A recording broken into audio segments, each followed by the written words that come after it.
Sustainable patterns of production and consumption are essential to achieving the Sustainable Development Goals (SDGs), particularly SDG 12,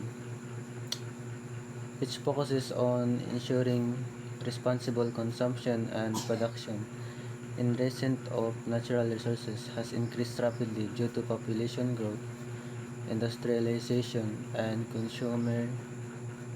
consumer-driven lifestyles. This growing demand has placed significant pressure on the Earth's limited resources, resulting in serious environmental and social challenges. According to the World Wide Fund for Nature (WWF), humanity is consuming resources faster than planet can regenerate, a condition measured through the ecological footprint.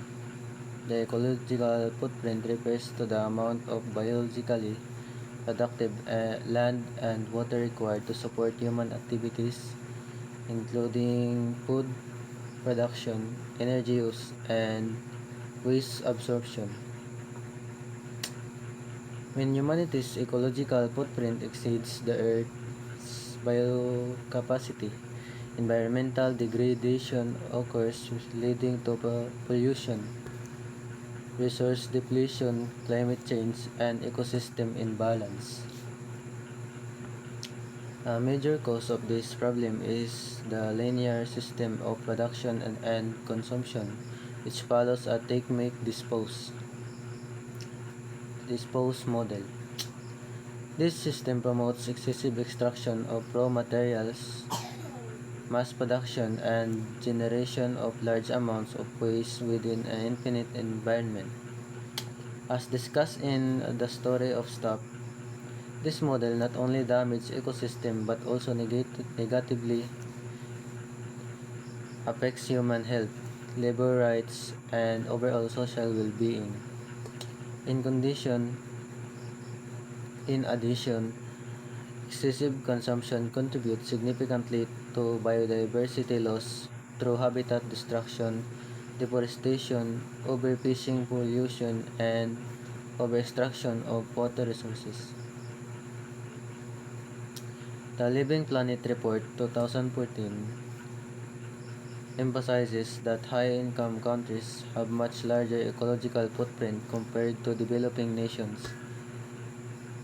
Countries such as the United States and China account for a substantial share of global resources use, highlighting inequalities in consumption patterns and environmental responsibility